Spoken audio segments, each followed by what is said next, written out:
Pursuit of the Truth, bab 67-68.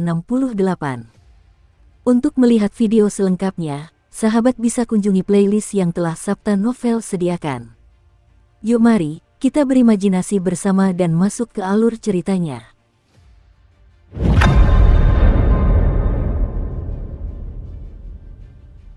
Menggunakan kondisi pikiran untuk mencapai kendali yang lebih presisi menjadi jauh lebih sulit di kemudian hari. Inilah batas dari langkah ke-781.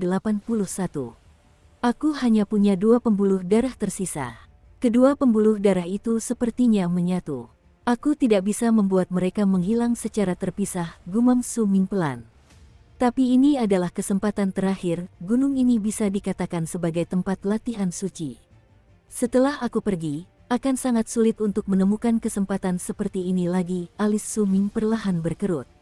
32, 79, 248, 371, 563, 781. Ini adalah 6 angka yang dikatakan tetua kepadaku. Ini seharusnya rahasia yang ditemukan tetua selama berada di sini, tetapi mungkin setelah langkah ke-781, ada langkah lain. Atau mungkin beberapa tempat seperti ini. Itulah tempat-tempat yang bahkan tetua pun tidak temukan. Tekad perlahan muncul di mata Su Ming. Setelah terdiam sesaat, Su Ming menatap piring di tangannya dan peringkat yang didapatnya. Peringkat itu membuatnya sangat gembira, seolah-olah ki-nya akan mulai beredar di seluruh tubuhnya saat itu juga.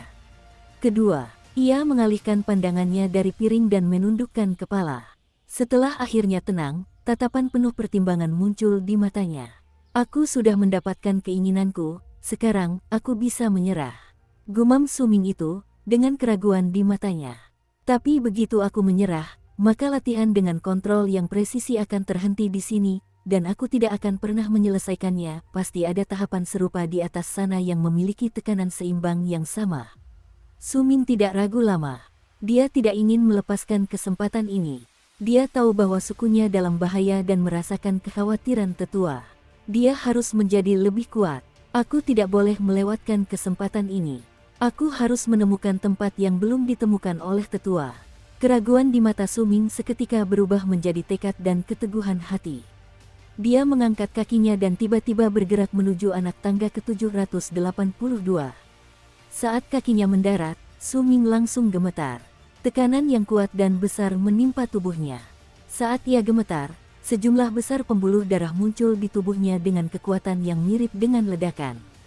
Cahaya dari pembuluh darah itu tersebar kemana-mana dan tampak beresonansi dengan bulan yang meredup di langit. Hal itu membuat Su Ming menggeram, dan ia menggertakkan giginya sambil terus berjalan. 783, 784, 785, ketika ia mencapai langkah ke-796, rambut Su Ming acak-acakan, dan tubuhnya gemetar hebat. Setiap langkah yang diambilnya seolah menghabiskan seluruh kekuatannya. Seluruh tubuhnya terasa sangat sakit, seolah-olah ia akan hancur di bawah tekanan yang luar biasa. Perasaan akan hancur itu sama sekali berbeda dengan sensasi darahnya yang terbakar. Rasa panas darah itu adalah kekuatan yang meledak dari dalam tubuhnya, seolah-olah dia tidak lagi mampu menahan energi tersebut. Namun kini, tekanan dari gunung itu adalah kekuatan yang menekannya dari luar seolah-olah mencoba menghancurkan tubuhnya.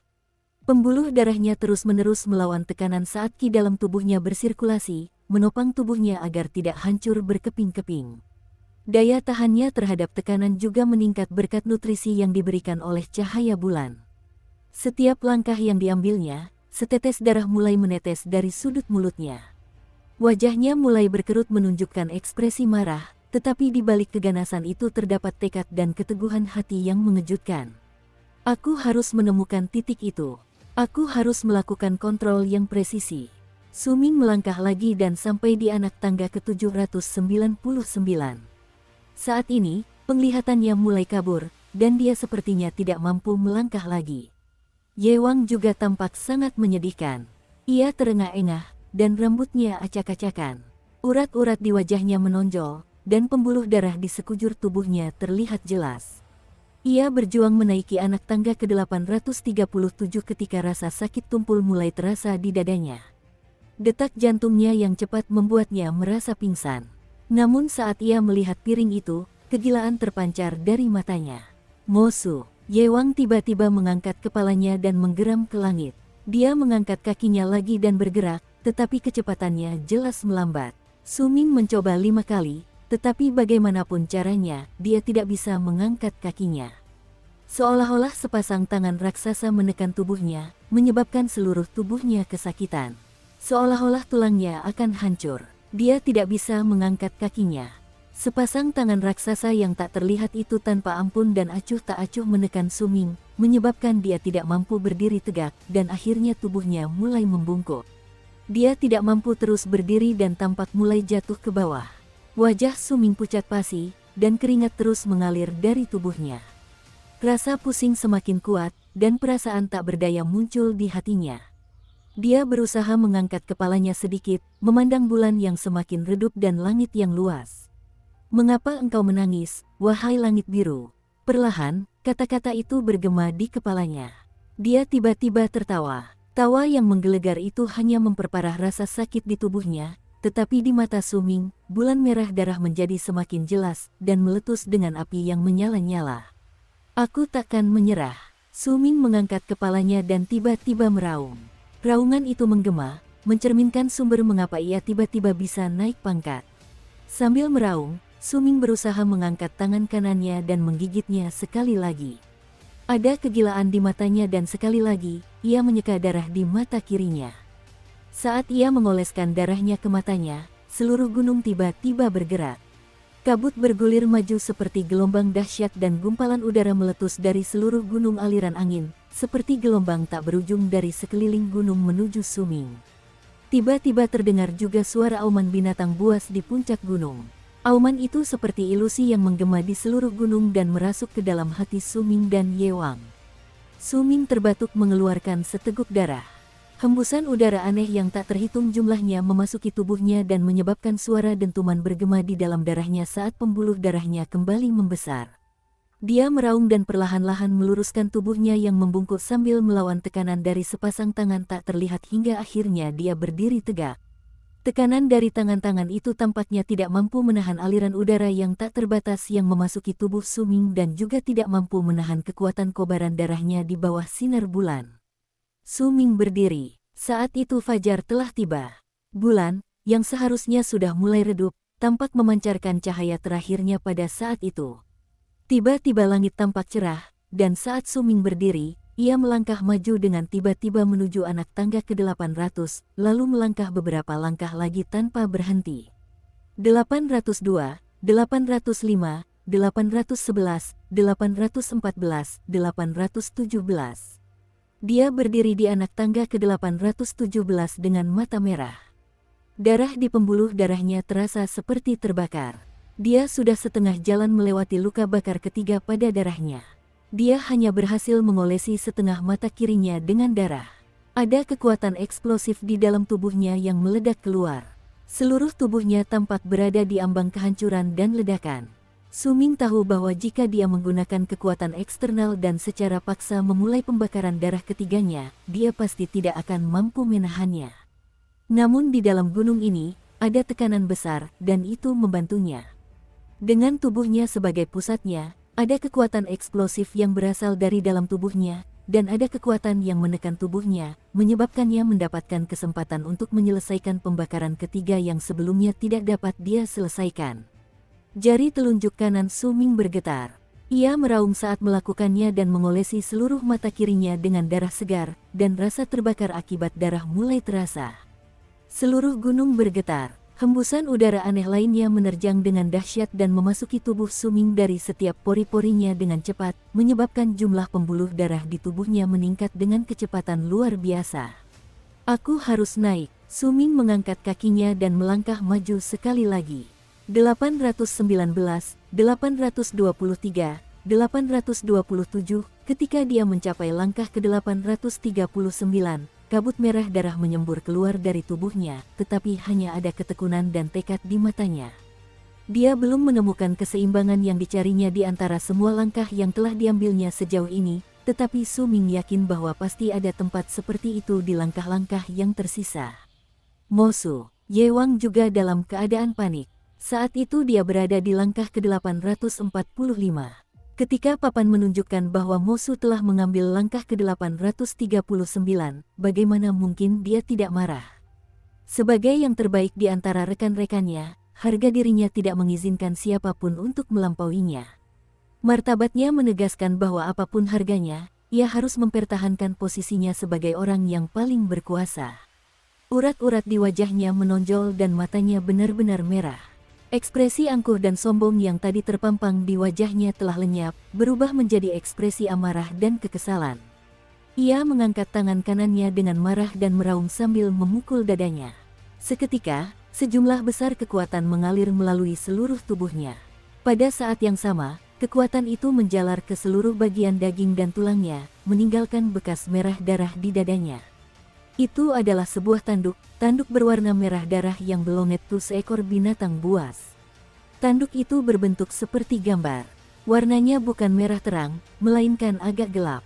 Saat Ye Wang memukul dadanya dengan telapak tangan, tanduk itu langsung bersinar dengan cahaya merah yang menusuk dan menyatu dengan tubuh Ye Wang. Hal itu menyebabkan seluruh tubuhnya mendapatkan kekuatan baru. Dia mengangkat kakinya dan menerjang maju. 845, 846, dan dia terus melangkah hingga berdiri di anak tangga ke-861. Ye Wang terbatuk mengeluarkan seteguk darah segar. Cahaya merah dari gambar tanduk di dadanya juga memudar hingga warnanya menjadi lebih redup, seolah-olah akan hilang kapan saja. Mosu, kau bisa bangga sekarang. Kaulah satu-satunya yang berhasil memaksaku untuk mengaktifkan tanda malapetaka yang secara paksa digambar oleh tetua untukku dengan 37 tetes darah malapetaka miliknya sehingga aku bisa menyerapnya dan meningkatkan peluangku mencapai alam transendensi secara eksponensial. Aku tidak ingin menggunakan kekuatan ini secara paksa. Ini tidak ada manfaatnya bagiku, dan akan jauh lebih baik jika aku menyerapnya perlahan-lahan. Mosu, kau bisa bangga sekarang. Ye Wang menggertakkan giginya dan menundukkan kepala untuk melihat piring itu sambil terengah-engah. Hanya dengan sekali pandang, matanya membelalak. Ini mustahil. Jumlah pengikut di belakang nama Mosu meningkat dengan cepat. 841, 843, 845, 849, tepat di depan matanya, Ye Wang melihat angka itu berubah menjadi 859. Hanya ada 2 langkah di antara mereka. Ye Wang telah dengan paksa menyerap darah malapetaka, namun bukan hanya jarak di antara mereka tidak bertambah, mereka bahkan menjadi sedekat ini. Namun, jika dia tidak mengambil keputusan untuk menyerap darah itu, mungkin dia sudah tersusul sekarang. Mustahil. Ada rasa tidak percaya dan terkejut di mata Ye Wang. Dia bergumam dan mengangkat tangan kanannya sekali lagi. Dalam gerakan itu terkandung sedikit kekejaman dan kegilaan saat dia menekan telapak tangannya pada gambar samar tanduk di dadanya. Dia batuk mengeluarkan seteguk darah segar, tetapi cahaya merah darah yang membumbung tinggi ke langit memancar dari seluruh tubuh Ye Wang. Hanya garis samar tubuhnya yang tersisa saat dia diselimuti oleh cahaya merah darah itu. Mosu. Dukung terus channel YouTube Sabta Novel. Pertempuran terakhir di puncak gunung dimulai ketika Su Ming dan Ye Wang dengan gila-gilaan mengerahkan seluruh kekuatan mereka dengan daya ledak yang dahsyat. Su Ming mengaktifkan kobaran darahnya, sementara Ye Wang dengan paksa menyerap darah berserker milik sesepuhnya. Semua ini tidak diketahui oleh sebagian besar orang yang berkumpul di lapangan di bawah kaki gunung. Pada saat itu, ketika pertempuran mencapai puncaknya, suasana hati orang-orang di medan perang juga mencapai titik tertingginya. Pertempuran yang sangat sengit. Inilah yang saya sebut pertempuran sengit sejati. Ye Wang berhasil mencapai anak tangga ke-861 dari anak tangga ke-845, tetapi Mosu juga mengejarnya dari dekat. Dia bahkan berhasil memperkecil jarak antara dirinya dan Ye Wang menjadi hanya 2 langkah setelah mencapai anak tangga ke-859 dari sekitar 20 hingga 30 langkah yang ada di antara mereka barusan. Siapakah di antara mereka yang akan menjadi nomor 1? Diskusi, sorak-sorai, dan teriakan kejutan terus bergema di lapangan. Orang-orang dipenuhi kegembiraan dan antisipasi. Pada saat itu, mereka telah mengabaikan semua perasaan rumit di dalam diri mereka. Hanya ada satu pikiran di benak mereka. Mereka ingin tahu siapa yang akan menjadi yang pertama di akhir pertandingan. Siapa yang akan menjadi yang pertama? Pertanyaan ini juga memicu kehebohan di antara lingkaran para jenius yang berada di peringkat 50 teratas. Mereka sama bersemangatnya dengan orang-orang di sekitar mereka. Semakin mereka mengenal Ye Wang dan semakin banyak pengetahuan yang mereka miliki tentang kengerian tekanan di antara tangga peringkat 800-an, semakin bersemangat mereka. Ye Wang telah berhasil meraih juara pertama beberapa kali. Kali ini, bisakah dia mempertahankan posisinya? Musuh ini, dia terlalu kuat. Dia benar-benar berhasil mendorong Ye Wang ke keadaan seperti ini. Sekarang hanya ada 2 langkah di antara mereka. Kupikir Ye Wang pastilah yang terkuat di antara kita semua di wilayah kekuasaan suku aliran angin, dan tak seorang pun bisa menandinginya, tapi sekarang, aku tahu bahwa aku telah meremehkan orang luar. Dibandingkan dengan orang-orang ini, para pemimpin dari semua suku lain semuanya berdiri dan menatap patung-patung elang. Wajah mereka tidak hanya dipenuhi dengan keterkejutan, tetapi juga kekaguman dan keheranan. Musuh ini sebenarnya berasal dari suku yang mana? Siapakah anak ini? Jika dia benar-benar bisa melampaui Ye Wang, maka guncangan yang ditimbulkan oleh Windstream akan sangat besar. Tidak peduli pangkat apapun yang diraih musuh, mulai sekarang, tidak akan ada seorang pun yang tidak mengenal namanya. Beiling mengepalkan tinjunya karena gembira. Ada suara gemuruh di hatinya. Dia ingin musuh menang. Wajah Wula juga memerah karena kegembiraan. Dia sudah berdiri sejak lama dan menatap persaingan antara juara pertama dan kedua. Chen Chong juga menatap nama musuh dengan ekspresi tercengang. Pada saat itu, jika seseorang memberitahunya bahwa sebelum dimulainya tahap pertama, musuh termasuk di antara kelompok orang yang mendatanginya dan melihatnya tertawa bersama teman-temannya dan berjalan menuju Bailing, Chen Chong pasti tidak akan mempercayainya. Bisu mengepalkan tinjunya dan menatap patung elang itu. Ada amarah dan kecemburuan yang membara di matanya. Dia masih percaya bahwa kejayaan musuh seharusnya menjadi miliknya. Musuh sialan itu telah mencurinya darinya. Terletak jauh di sudut lapangan, ada Jingnan. Ekspresinya tidak lagi kosong, melainkan terkejut. Dia juga tercengang oleh pemandangan itu. Dia melihat nama di patung elang dan memperhatikan Ye Wang tiba-tiba menaiki tangga dengan cepat. Dia bahkan bisa tahu bahwa Ye Wang pasti telah menyerap darah berserkernya secara paksa. Dari mana sebenarnya Su Ming berasal? Apa asal-usulnya? Bagaimana mungkin dia memiliki potensi sebesar itu? Jingnan menarik napas dalam-dalam. Dia tidak bisa lagi menyembunyikan keterkejutan di matanya. Mo Sang, apakah dia benar-benar seorang pangeran dari dinasti Yu Agung? Jingnan ragu sejenak sebelum bertanya dengan lembut. Mo Sang tersenyum tipis, tetapi dia tidak berbicara. Sebenarnya, dia juga tidak bisa tenang. Sudah ada badai yang berkecamuk di dalam hatinya. Pada saat yang sama di dalam gunung, kabut bergulir maju dan gunung itu bergetar. Deru yang berasal dari puncak gunung semakin jelas terdengar. Seolah-olah ada pesan tersembunyi di dalam deru tersebut. Su Ming gemetar. Wajahnya tampak gila. Jari telunjuk kanannya menekan mata kanannya. Setengah dari mata kanannya sudah berlumuran darah. Kesulitan pembakaran darah ketiga melebihi ekspektasi Su Ming. Dia tidak menyangka bahwa dia belum juga menyelesaikannya meskipun dia berada di sini, di tempat di mana ada tekanan besar yang membantunya. 2 pembakaran sebelumnya bahkan tidak bisa dibandingkan dengan kali ini. Seolah-olah pembakaran darah ketiga dari 9 kali yang dibutuhkan adalah sebuah rintangan, sebuah halangan di jalannya. Dia berdiri di anak tangga ke-859. Ini masih bukan tempat yang dia cari. Saat menjalani ritual membakar darahnya, Su Ming merasa seolah seluruh tubuhnya terbakar. Darah di tubuhnya sepertinya mengalami semacam perubahan. Seolah-olah darah itu berubah dengan cepat dari darah normal menjadi api. Su Ming bahkan sempat mempertimbangkan untuk menyerah karena rasa sakit di tubuhnya dan tekanan dari dunia luar, tetapi saat ia mengingat bahaya yang mengancam suku dan kekhawatiran di wajah tua dan keriput tetua itu, Su Ming rela menanggung semua rasa sakit. Dia harus menjadi lebih kuat. Dia ingin membantu tetua. Dia ingin melindungi rumahnya sendiri dan sukunya. Dia ingin membantu sukunya membunuh musuh-musuhnya. Dia akan menggunakan darahnya dan memberitahu musuh-musuhnya bahwa tidak seorang pun diizinkan untuk menyentuh suku Gunung Kegelapan. Su Ming meraung seolah melepaskan semua rasa sakit dan penderitaannya.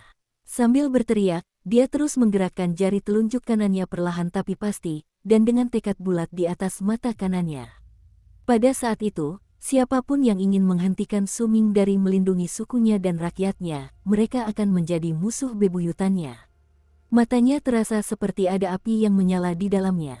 Suming mengangkat kakinya dan berjalan maju dengan langkah gegabah. Dia bergerak dari anak tangga ke-859 ke anak tangga ke-860 miliar 861.862.863 hingga mencapai anak tangga ke-877. Kabut darah kembali menyembur dari tubuhnya. Dia telah mencapai batasnya. 877. Itu batas kemampuannya. Dia tidak bisa melanjutkannya lagi. Biarkan darahku terbakar. Saat mencapai batas kemampuannya, Suming mengangkat kepalanya ke langit dan meraung. Saat raungan itu bergema di langit, bulan memancarkan sinar paling terang, dan tanpa ada yang menyadarinya, sinar itu jatuh dari langit dan menyatu dengan tubuh Suming. Gunung di bawah kaki Suming bergetar. Kabut membubung ke langit dengan intensitas yang belum pernah terjadi sebelumnya. Kabut itu menyelimuti seluruh area dan tampak berubah menjadi bentuk misterius. Itu tampak seperti makhluk raksasa, tetapi bentuknya samar dan tidak dapat dilihat dengan jelas. Saat gunung itu berguncang hebat, udara aneh yang tak terlukiskan menyembur keluar dari gunung. Dengan Suming berada di tengahnya, udara itu menerjangnya dengan cepat. Begitu udara itu memasuki tubuhnya, Suming langsung membasahi mata kanannya dengan darah dari jari telunjuk kanannya. Pembakaran darah ketiga telah selesai. Suara dentuman keras menggema di seluruh tubuh Suming. Semua pembuluh darah di tubuhnya muncul, dan jumlahnya mulai meningkat secara signifikan.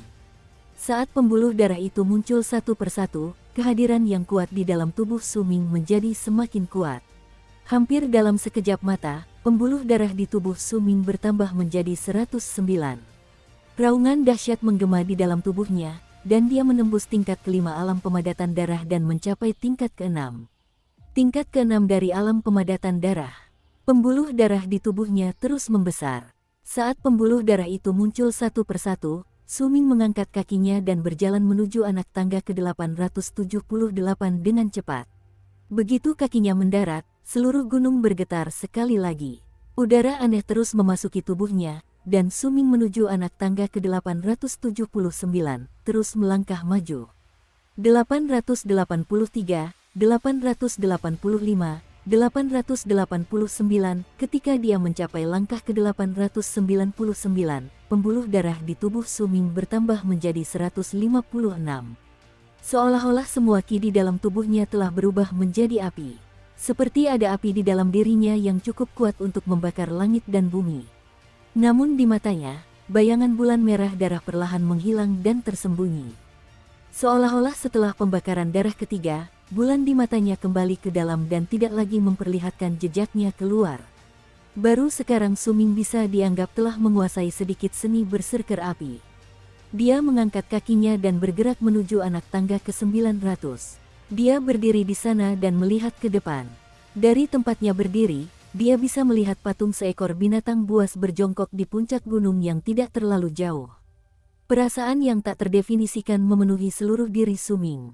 Patung binatang itu tampak seperti harimau, tetapi ada sepasang sayap besar di punggungnya. Seolah-olah ia berjuang untuk terbang ke atas, tetapi terbelenggu oleh banyak rantai. Dia bisa merasakan dendam yang luar biasa dan sedikit nuansa suram darinya.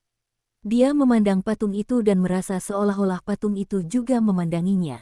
Manusia dan binatang buas itu tampak saling menatap dalam diam sambil berdiri di puncak gunung dengan jarak hampir 100 anak tangga di antara mereka.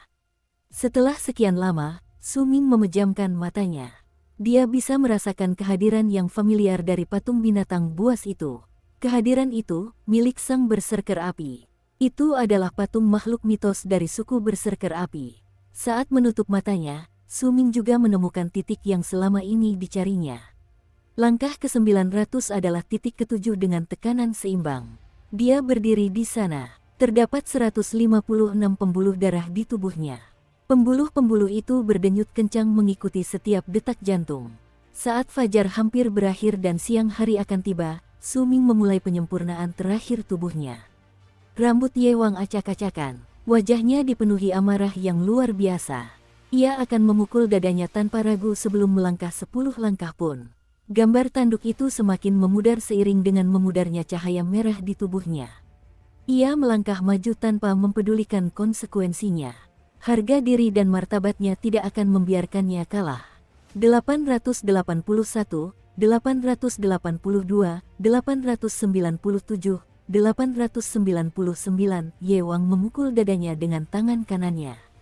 Gambar tanduk itu menghilang dengan suara keras. Setelah benar-benar lenyap, gambar itu berubah menjadi gelombang energi terakhir yang memenuhi seluruh tubuh Ye Wang.